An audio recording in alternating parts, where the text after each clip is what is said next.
अस्सलामु अलैकुम वरहमतुल्लाहि वबरकातुहू। रब्बि इश्रह ली सदरी वयस्सिर ली अमरी वहलुल उक़दतम मिन लिसानी यफ़क़हू क़ौली। अल्हम्दुलिल्लाहि रब्बिल आलमीन। आयत नंबर 22। वअलैहा वअलल फुल्कि तुहमलून, और उन पर और कश्तियों पर तुम सवार किए जाते हो। अल्लाह ताला इंसान को ये याद दिलाते हैं कि सफ़र के तमाम ज़राए दरअसल इसी की अता हैं। लोग ऊँट, घोड़ों, खच्चरों और दूसरे जानवरों पर सफ़र करते थे, जबकि दरियाओं और समुद्रों में कश्तियों के ज़रिए आमदरफ़्त होती थी। आज अगरचे इनकी जगह कारें, बसें, ट्रेनें, हवाई जहाज़, बहरी जहाज़, जदीद ट्रांसपोर्ट ने ले ली है, लेकिन इन सब की बुनियाद भी अल्लाह रब्बुल आलमीन की दी हुई अक़ल और इल्म और सलाहियत पर कायम है। इंसान ने कोई चीज़ अदम से पैदा नहीं की, बल्कि अल्लाह रब्बुल आलमीन की बनाई हुई कायनात के कवानीन, वसाइल, अक़ल को इस्तेमाल करते हुए तरक्की की है। इसीलिए जदीद टेक्नोलॉजी को भी अल्लाह रब्बुल आलमीन की नेमत और इसकी अता करदा सलाहियत का नतीजा समझें कि अल्लाह रब्बुल आलमीन ने इंसानों को ये शऊर दिया। क्या इस पे गौर व फ़िक्र करने की ज़रूरत नहीं कि अल्लाह ताला ने किस लेवल की इंसान को अक्ल दी और फिर उसे गौर व फ़िक्र करने की तौफ़ीक दी और फिर जाकर उसने वो चीज़ों को जनरेट किया। ये अल्लाह रब्बुल आलमीन ही जिसे चाहते हैं उस तरह का बना देते हैं। आयत नंबर 23। वलक़द अरसलना नूहन इला क़ौमिही फ़क़ाल या क़ौमि अब्दुल्लाह मा लकुम मिन इलाहिन गैरुह अफ़ला तत्तकून। और बिलाशुबा यकीनन हमने नूह को उसकी कौम की तरफ भेजा, तो उसने कहा, ए मेरी कौम, अल्लाह रब्बुल आलमीन की इबादत करो, इसके सिवा तुम्हारा कोई मबूद नहीं, तो क्या तुम डरते नहीं हो? हज़रत नूह अलैहिस्सलाम अव्वलीन रसूलों में से थे, जिन्हें एक ऐसी कौम की तरफ भेजा गया जो मौजूदा इराक के इलाके, ख़ुसूसन मेसोपोटामिया यानी कि बैनुल नहरीन में आबाद थी। वक्त गुजरने के साथ इस कौम ने अल्लाह रब्बुल आलमीन की तौहीद को छोड़कर नेक लोगों के मुजस्मे बना लिए, जो बाद में बुत बन गए और वो अल्लाह रब्बुल आलमीन के साथ दूसरों की इबादत करने लगे।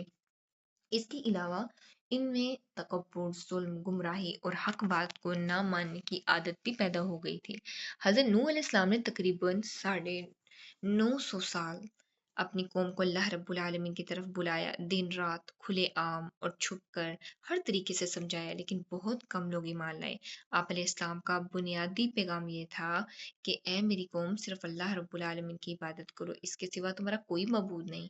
क्या तुम अल्लाह रब्बुल आलमीन के अज़ाब से नहीं डरते?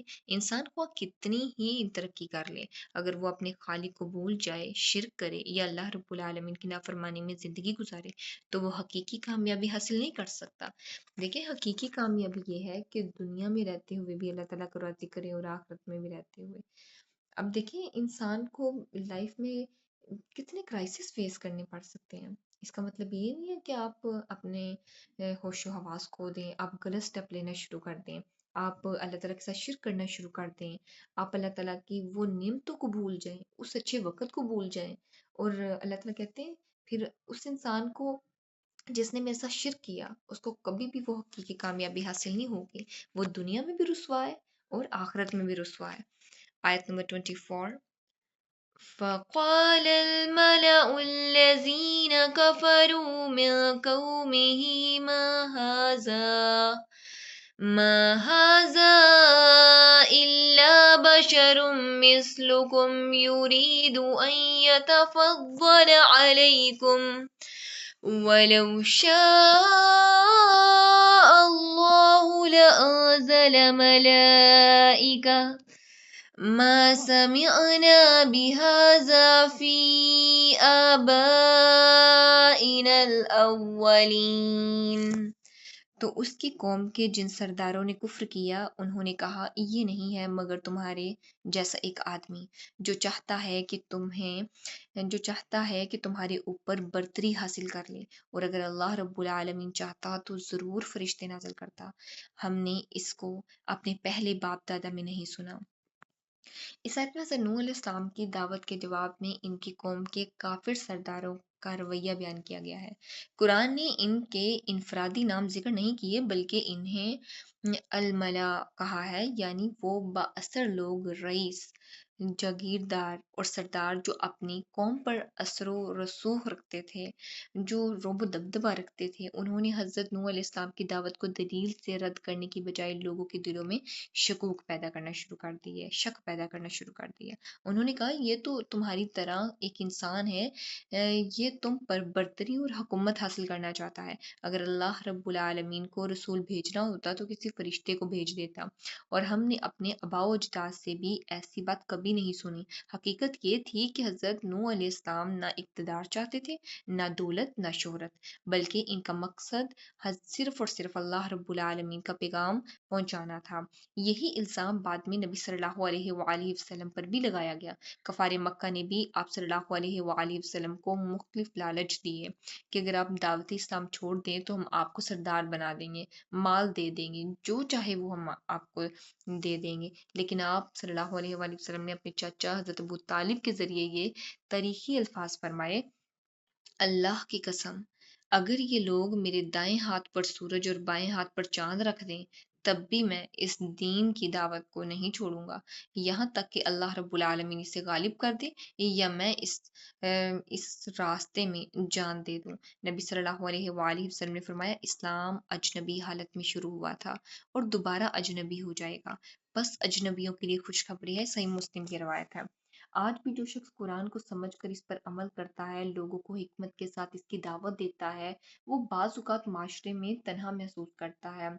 यानी कि वो जो इंसान होता है उसको डिफरेंट क्राइसिस फेस करने पड़ते हैं। सम टाइम तो ऐसा भी हो जाता है कि उसके अपने ही उसका साथ नहीं दे रहे होते हैं। उसकी अपनी फैमिली उसका साथ नहीं दे रही होती है। लेकिन अल्लाह ताला से हमेशा दुआ करनी चाहिए कि ऐ अल्लाह जो आपके सबसे क्लोज़ हो, कि अल्लाह दीन के मामले में इसे मेरा मुआविन बना दे, मेरा मददगार बना दे। अल्लाह ताला से दुआएँ करनी चाहिए क्योंकि अल्लाह ताला दुआएँ सुनते हैं। लेकिन अल्लाह रब्बुल आलमीन के नज़दीक वही कामयाब है। इसलिए एक मुसलमान को लोगों की मुखालफत से घबराने की बजाय अंबिया अलैहिस्सलाम की तरफ हक पर साबित कदम रहना चाहिए, क्योंकि इज़्ज़त, कामयाबी और अजर अल्लाह रब्बुल आलमीन के पास है, ना कि लोगों की तारीफ़ या अक्सरियत के साथ होने में। अल्लाह रब्बुल आलमीन से दुआ है कि वो हमें दीन का सच्चा फ़हम नसीब फरमाए, इस पे खुद भी अमल करने, दीन का पैगाम दूसरों तक पहुँचाने की तौफ़ीक अता फरमाए। आमीन व आखिरु दावाना अनिल हम्दुलिल्लाहि रब्बिल आलमीन। सुब्हानकल्लाहुम्मा व बिहम्दिका नशहदु अन ला इलाहा इल्ला अंता नस्तगफिरुका व नतूबु इलैक। अस्सलामु अलैकुम व रहमतुल्लाहि व बरकातहू।